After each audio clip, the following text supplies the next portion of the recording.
Es esmu Inga Lāce no Laikmetīgā mākslas centra, un es pastāstīšu, kā iesākās un kā turpinās mana sadarbība ar Ēģipti. Gribēju parādīt bildītes no šīs mapas, bet iespējams. Lūk, neliels datoru problēmas.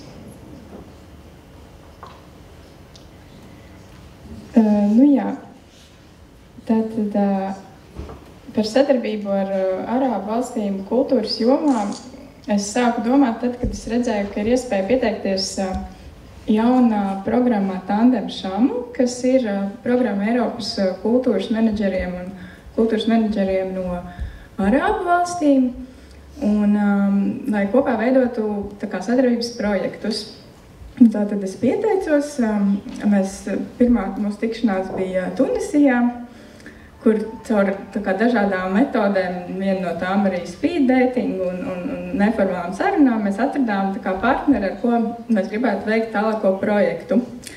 Lai gan es esmu no mākslas organizācijas, un mans partneris ir no mūsdienu dejas organizācijas Aleksandrijā, kas saucās Rezidence Egypt. Mēs ar viņu man radās vislabākais kontakts, mēs nolēmām, ka šo projektu taisīsim kopā.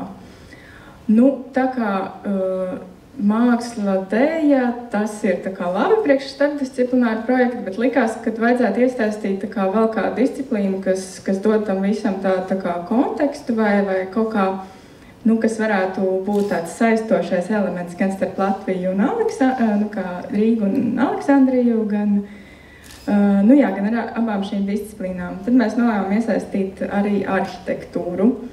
Tad tās bildītes, kas ir fonā, es paskaidrošu, tas ir no fāzes, projekta fāzes, kas notika Rīgā, kur tika filmēti dažādi video. Bet pats projekts tātad ir par to, kā arhitektūra vai telpa ietekmē cilvēku uzvedību. Un, lai mēs to parādītu, tad mēs izvēlējāmies dažas tipiskas telpas, piemēram, liftu vai autobusu, un pārcēlām šo ainu pilnīgi citā vietā. Un šeit redzams, kā mēs filmējam lifta ainu pludmalē. Un attiecīgi, lifts ir tāda kvadrātveidīga telpa, un cilvēku kustība notiek viņiem kaut kādā noteiktā rakursā, un kad to ainu filmē vai tēlo tajā pludmalē, tad iespējams rodas tāds absurds priekšstats par to, vai varbūt gluži komisks. Un par to, kā mēs līdz šādai idejai nonācām, tika savākta tā radošā komanda, video māksliniece no Latvijas Linda Konona, kas ir redzama attēlā,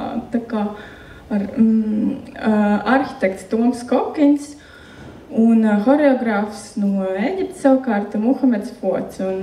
Vispirms pie šīs idejas strādāja Linda Konona un arhitekts Toms Kokins Latvijā, un viņiem radās doma, ka tas ir interesanti kaut kādu viena veida ainu pārcelt citā vidē, un tas šobrīd arī arhitektūrā ir diezgan aktuāli, domājot par to, kā veidot pilsētvidi. Un attiecīgi tas horeogrāfs no Ēģiptes, kad viņš atbrauc, tad viņš teica, ka viņš arī tikai savā kādā dejas veidā domā par kustību, un tad viņš mums palīdzēja šīs nelielās ainiņas filmēt, un mēs, protams, viņam lūdzām varbūt, ka viņas varētu nebūt pārāk tajā laikmetīgās dejas estētikā, tur kaut kādām laustām kustībām, bet kad lai viņš palīdz visu nofilmēt pēc iespējas dabiski. Līdz ar to es varētu arī parādīt vienu video, kur jūs varēsiet novērtēt par to, kā tas ir sanācis, vai šis video ir dabisks vai nav dabisks un tādā veidā. Bet tās galvenās lietas ir tas, ka projekta darbība notika gan Latvijā, kur mēs filmējam šos video un kurus mēs rādīsim Laikmetīgās mākslas centrā oktobrī, gan arī Aleksandrijā. Un Aleksandrijā arī bija paredzēts, ka video māksliniece brauc uz turieni un strādā ar vietēju arhitektu tur un ar šo pašu horeogrāfu. Bet tur viņiem bija nedaudz cits koncepts. Tur tā ideja bija par to, ka ir sensoru kamera, kas tā kā seko katrai horeogrāfa kustībai. Un, piemēram, jūs varat iedomāties, ka kaut kādos dažādos punktos šeit ir tie sensori, un horeogrāfs veic kaut kādu kustību, un caur šo kustību tiek izveidota jau telpa. Un, attiecīgi, pēc šīs telpas, tā kā dators pārstrādā to kaut kādā jau tā kā modelī, un tad arhitekti šo modeli izveido. Un to arī varbūt ir grūti saprast, ja nav vizuāls materiāls, ko es šeit, diemžēl, tā kā neieliku tās fotogrāfijas. Bet, nu jā, tur bija tas arhitekts, kas ļoti varbūt netipiski Eģiptei, jo viņiem it kā liekas, ka arhitektūrā arī ļoti daudz pilsētvidē joprojām tāda reāla problēma, bet viņš jau domā par kaut kādiem nākotnes dizainiem, kā no cilvēka ķermeņa varētu izveidot arhitektūru, bet tas bija arī tā kā ļoti interesants process. Varbūt ir kaut kādi jautājumi? Es īstenībā gribētu apprasīt, jo es zinu, ka tu, Inga, biji nesen tieši Aleksandrijā, Ēģiptē kaut kādu laiku, un es saprotu, ka tas ir arī projekta ietvaros. Es gribēju, lai tu pavisam nedaudz pastāsti, kādā veidā un ko jūs darījāt tur tieši.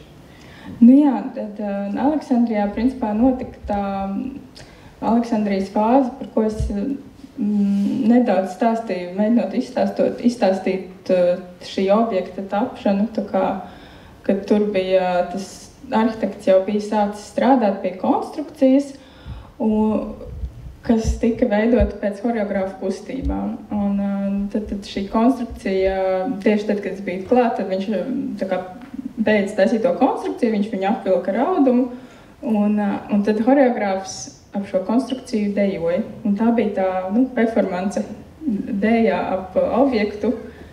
Un bija paredzēts, ka māksliniece Linda Konona viņu filmē, un pēc tam tiek izveidota filma.